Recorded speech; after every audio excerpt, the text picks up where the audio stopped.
Rohingya issue নিয়ে আমরা নিজেরাই আলাপ আলোচনা করব এবং আমরা চাইবো যে চীন আমাদেরকে সহায়তা করুক, কারণ চীনের যথেষ্ট ইনফ্লুয়েন্স আছে মিয়ানমারের উপরে। চীনের যথেষ্ট ইনফ্লুয়েন্স আছে ওখানে যেই অন্যান্য যে অথরিটিস বা ফোর্সেস আছে তাদের সাথেও চীনের সম্পর্ক আছে। কাজে আমরা চাইবো যে চীন যেন আমাদেরকে এ ব্যাপারে যথেষ্ট সহায়তা করে। এটা আপনারা জানেন যে একদিনে বা এক মাসে সমাধান করার মতো বিষয় না।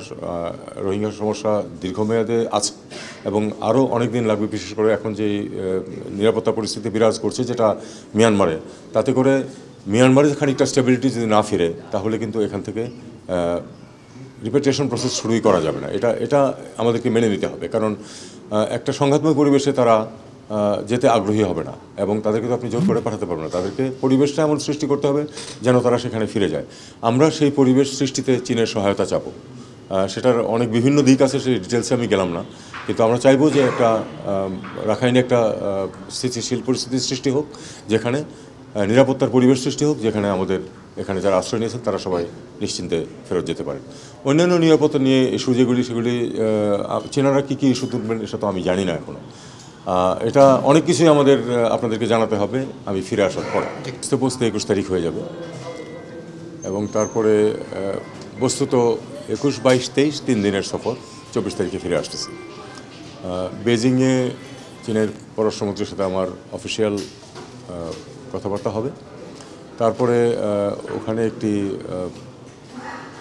ধরুন ওই রিসার্চ অর্গানাইজেশনে কিছু বক্তব্য রাখবো এবং তারপর সাংহাইয়ে যাব। সাংহাইয়ে একটি রিসার্চ অর্গানাইজেশনের অনুষ্ঠানে একটা বক্তব্য রাখতে হবে। এর বাইরে এক দুটো তারা শিল্প কারখানা আমাদেরকে দেখাতে নিয়ে যাবে। ইভির একটা ব্যাপার আছে, আরেকটা কিছু টেকনোলজি আছে হলো আপনার ফুড প্রিজার্ভেশনের ব্যাপারে নতুন কিছু টেকনোলজি আছে, সেগুলি আমাদেরকে দেখাবে, যেগুলি হয়তো আমাদের দেশে কাজে লাগতে পারে। তারপর সাংহাই থেকে আমি সরাসরি ঢাকায় ফিরে আসব।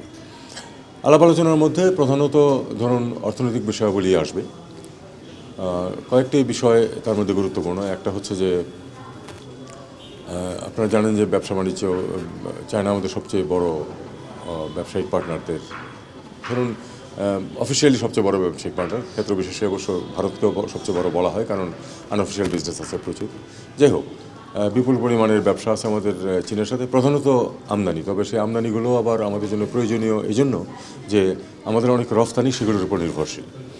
তো কাজেই চীনের সাথে আমাদের যে বাণিজ্যিক সম্পর্ক সেটা খুবই গুরুত্বপূর্ণ। অর্থনৈতিক সম্পর্ক অত্যন্ত গুরুত্বপূর্ণ। প্রচুর প্রজেক্টে চীনের বিনিয়োগ আছে। বিনিয়োগ মানে ঋণ প্রধানত, এবং সেই কিছু প্রজেক্ট চলমানও আছে, সেগুলি কন্টিনিউ করছে।